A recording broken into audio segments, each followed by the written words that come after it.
Hi cuties. So today we got the newest state of play thingamabob from PlayStation, and besides a few cool announcements like Astrobot, fuck yeah dog, and the Alien VR title, the most important showing to me was the Silent Hill 2 one.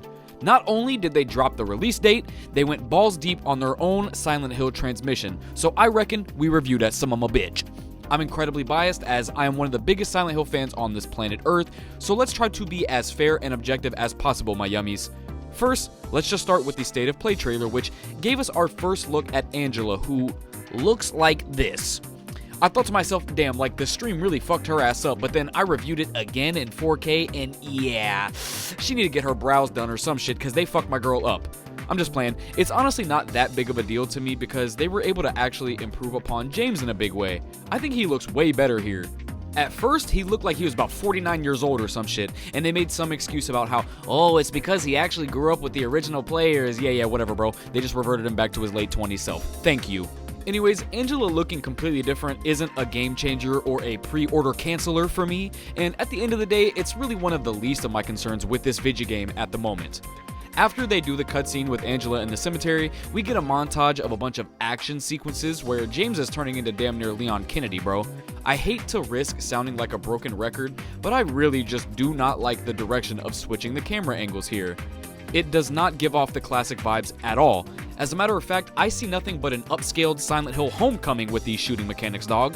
I don't know, I feel it's hard to argue it looking aesthetically pleasing and fun to play when you compare it to some of its obvious inspirations like the newer Resident Evils, for example.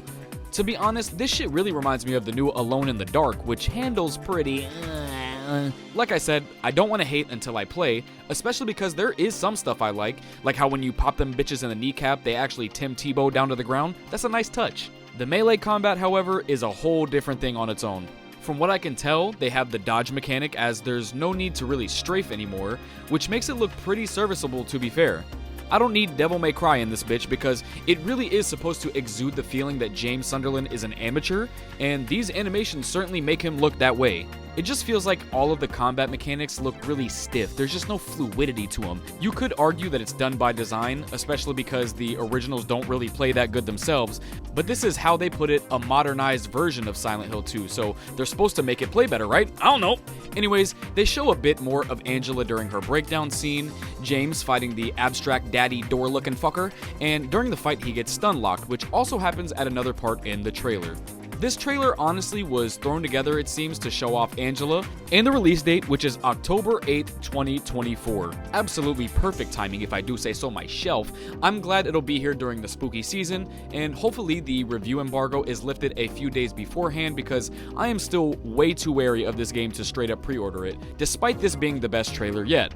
Or at least so I thought, because they also announced prior there was going to be a Silent Hill transmission, which lasted about a good half an hour, I'll say.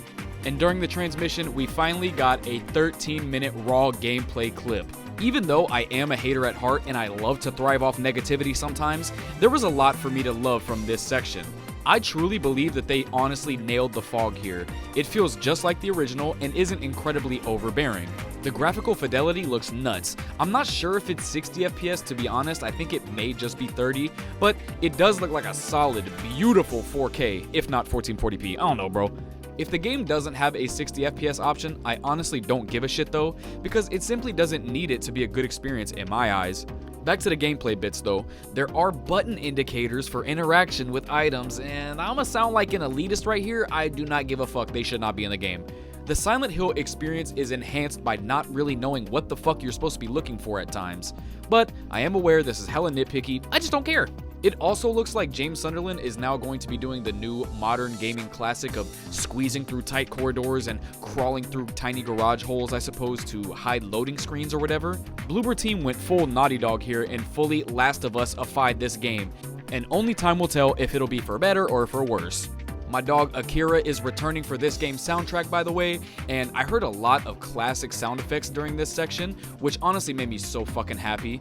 I hope there's even an option to have only classic sounds like the Spyro remaster or some shit, but I'm just getting my hopes up. James finds the radio and fights his first enemy in a new spot in this remake. Now it's in some random house or something. The combat looked fine enough. I mean, the character design is admittedly pretty fucking nasty, which is a good thing. And after James gets fucked up, he does the survival horror classic grimace and pain limp, until he finds a random car that has a health drink, and he cracks the window open, Last of Us style once again. He then goes on to interact with some items, and they do the Last of Us thing there too, shaking the hand around and shit as you read it. It then skips over to Brookhaven Hospital with James and Maria searching for Lisa, and we gotta talk about Maria, y'all. I honestly like how this Twitter user put it right here. They made her allergic to serving cunt. I straight up do not like this character redesign. I do not know why they changed her fit because it is downright atrocious here, especially because she's supposed to be a sexualized version of Mary in the first place. I have a feeling after all the complaints they might sneak in some sort of microtransaction where you can buy her original fit for like $3 or some shit, and that will make me sick to my stomach. The natural lighting on display in the hospital here is gorgeous, I admit, but they try to do a cheap little jump scare in one of the rooms and it's just like, come on, dog. Since they got rid of the fixed camera angles, I feel like they're gonna have to rely on those cheap jump scares more often because it's naturally where your camera is going to be pointed. As the clip continues though, we see more combat with whoever playing this shit getting minked up by a nurse. They were not locked in here at all, but it looked alright, I guess. James then finds the shotgun, Last of Us inspects it, and blows another nurse to bacon bits. I'm not gonna lie to y'all, it is so crazy because even though I know this is a real game, this whole segment still comes off like those fake Unreal Engine gameplay trailers people make on YouTube using Blender or some shit. And maybe it's because they're actually using Unreal Engine here, I don't know.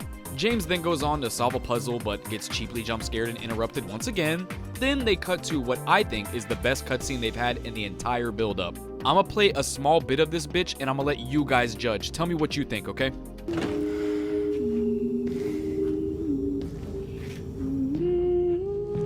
Laura,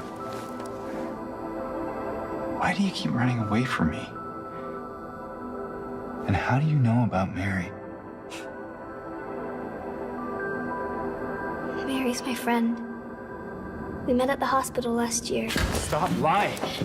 Laura, I'm sorry, I didn't mean... Fine! Don't believe me! See if I care! Hey! Let go! Sorry, Laura, but I can't let you just run around this place. You might get hurt. Hurt by what? Look, just stay with me, okay? This is no place for a kid. Fine. But... there's something I gotta get. Laura. It's important. What is it? A letter. For Mary. What? I hid it. In there.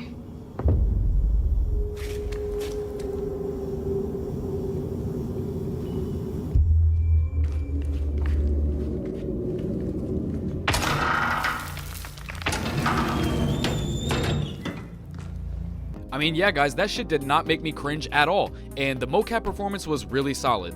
You can definitely still tell it's a bloober-ass cutscene if you've sadly played the medium before, but overall I really enjoyed it. And that about does it for the gameplay section.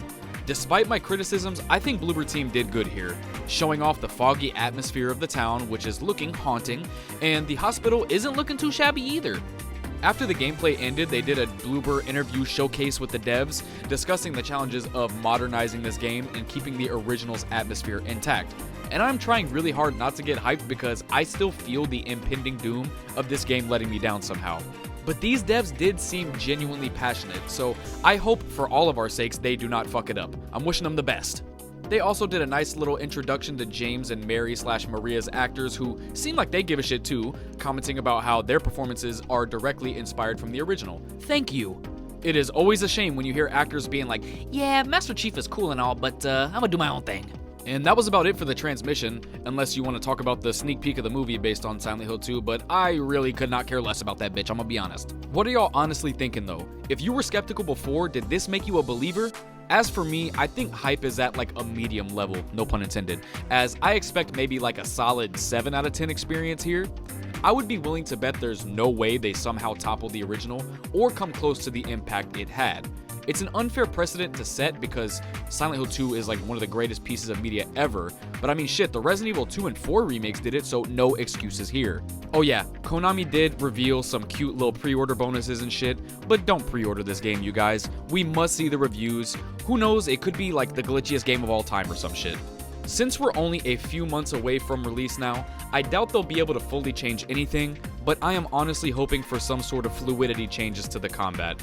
I don't need James to be the Terminator, but at least give him better animations when wielding the weapons and shooting.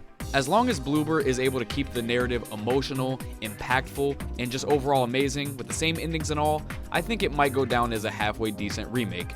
You should expect more for a $70 price tag, but hey, that's modern gaming for ya. Comment what y'all's thoughts are though. I love discussing this game because it's a really polarizing ass title that's gonna get hated on regardless by the Silent Hill purist. I do think a lot of fans take that shit too far sometimes in my honest, correct Jack the Ripper opinion. Like, at the end of the day, bro, we're all just trying to have fun here. Come on. But yeah, that's all I got for you cuties. I felt the need to rant about this right after the transmission ended because I love Silent Hill and you guys very, very passionately.